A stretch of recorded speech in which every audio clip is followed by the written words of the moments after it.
Thank you.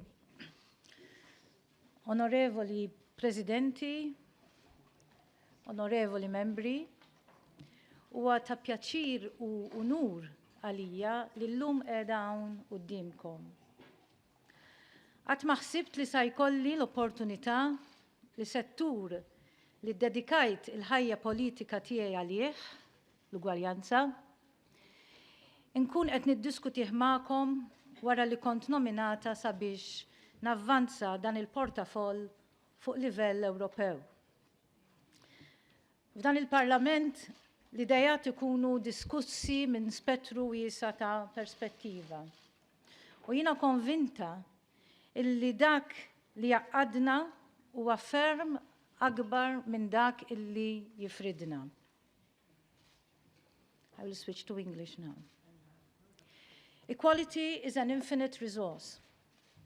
Indeed, there is enough equality for everyone, and we can sustain it. On the other hand, discrimination excludes, marginalizes, and leads members of society to the brink. Discrimination is a wasteful practice. It robs members of society of their well-being, fulfillment, and prosperity.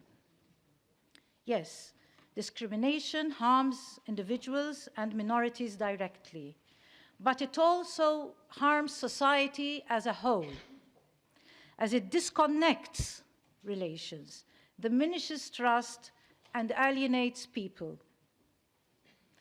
The setting up of equality as a portfolio in itself is a bold statement by President-elect von der Leyen towards a vision of a Europe where human dignity and human rights, freedoms, democracy, and the rule of law are strengthened and brought further to the fore. A Europe free from discrimination. This development follows on her publication of the first political guidelines that contain a whole section on equality with clear measures that must be implemented during this term and the setting up of the first gender-balanced commission.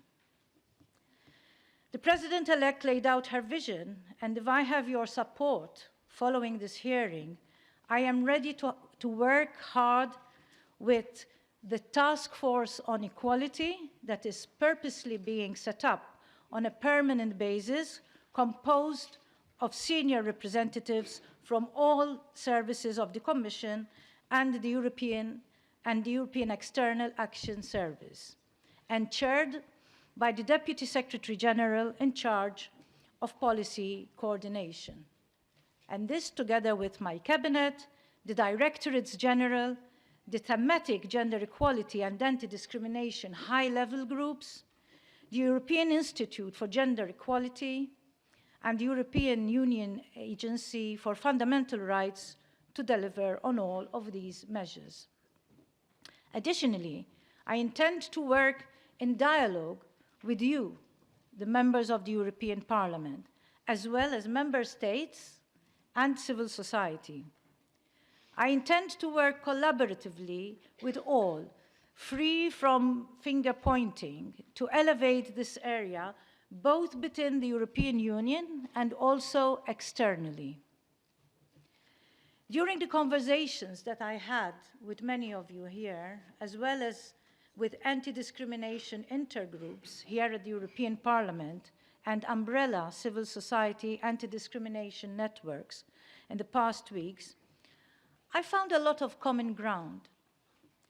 There is agreement that we need to step up our resolve for gender equality and the fight against gendered violence and multiple discrimination, as well as promote equality on the grounds of race and ethnic origin, age, disability, religion or belief, and sexual orientation.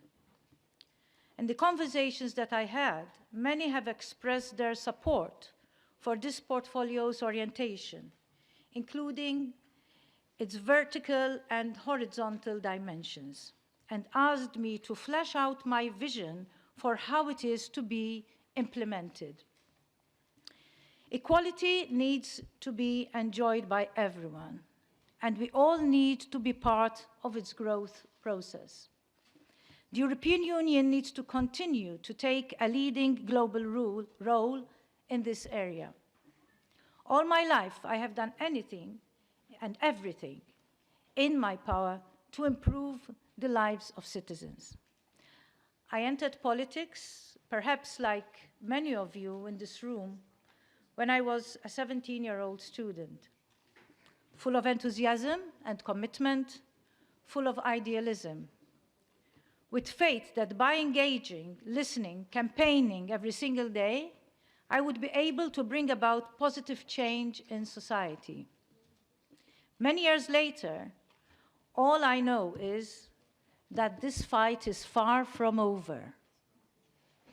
But I learned an important lesson, that real change is only possible if we, the politicians, have the courage to make change happen at all levels of governance. The 21st century must be the century of women being equal. Exactly 40 years ago, in 1979, Simone Weil was elected as the first female president of this parliament, one of the largest democratic assemblies in the world. Today, in 2019, we need to ensure that women have the right to be equal in all the spheres of their lives through an ambitious gender mainstreaming process, both within the European Union institutions and their respective outputs.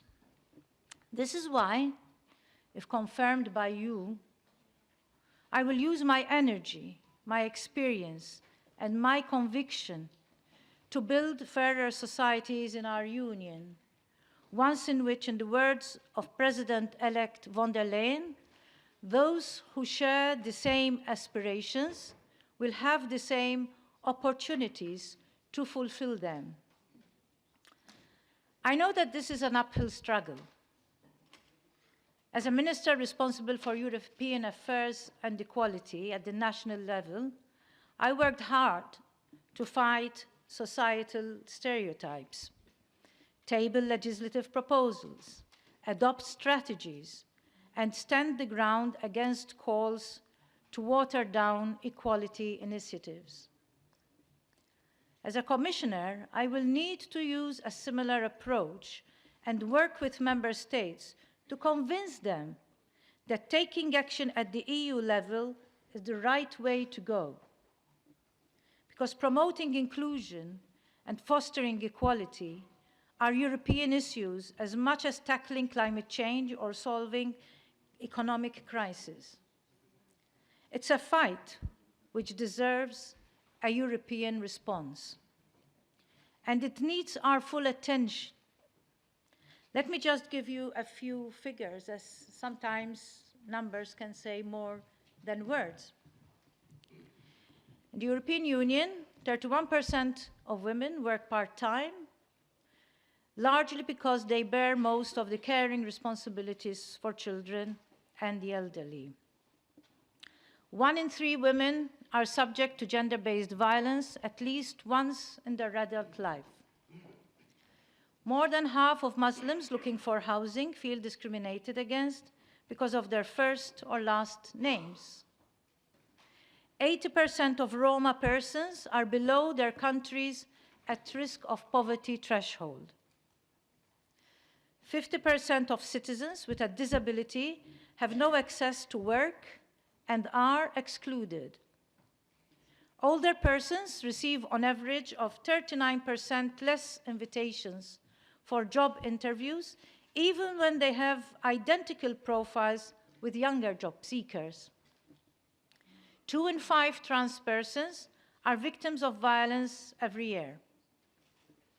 And in at least 21 member states, medical interventions are carried out to impose a sex on intersex children. This gross discrimination may be further compounded when individuals are targeted on multiple grounds. We need to take action, and live up to the values that the European Union holds very dear. Honourable members, I will make the fight for inclusion in the EU my personal fight. I will not hesitate to use every tool to promote equality and to strengthen Europe's commitment to inclusion in all of its forms. I want to focus my work in particular on three strands: the fight against discrimination in all of its senses, the inclusion and empowerment of women, the promotion of equality and full participation.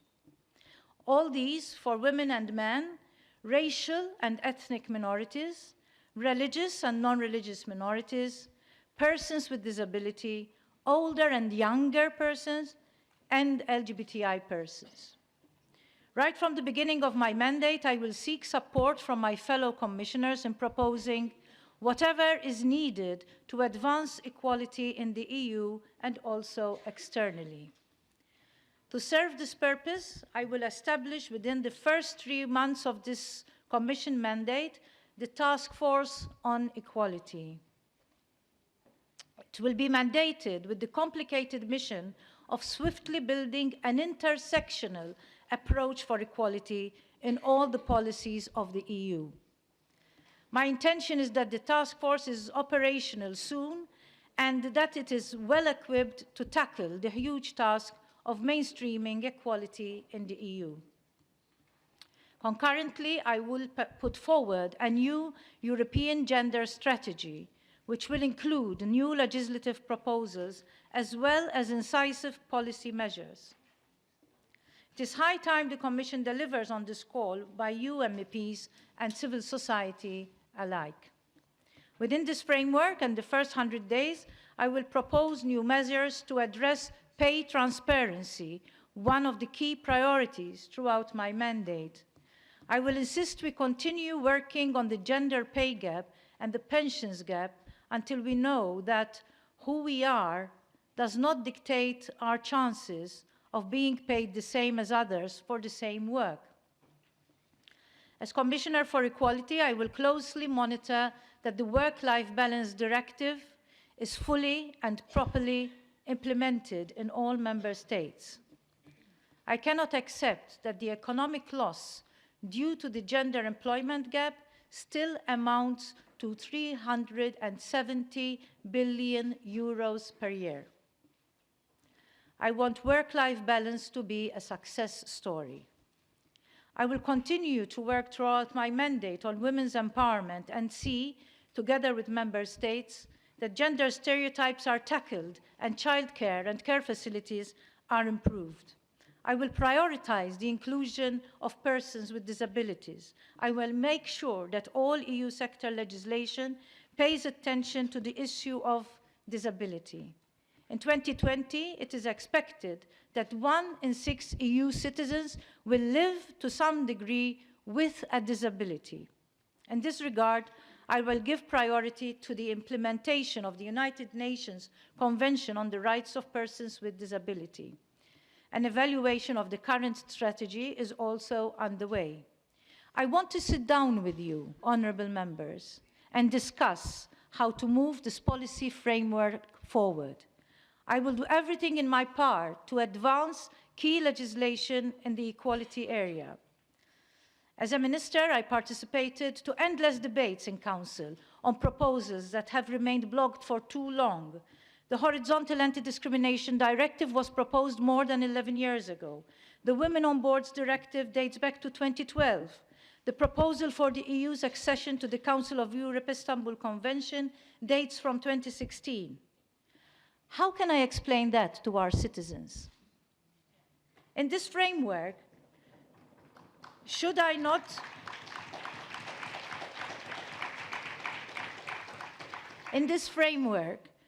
not be able to remove the outstanding stumbling blocks and to convince the remaining skeptical member states in Council, I will not hold back from finding new remedies and propose new legislation.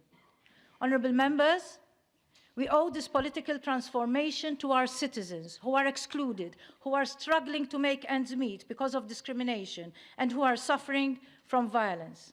Equality is not a zero-sum game. The empowerment of women and persons coming from minority backgrounds is of benefit to all.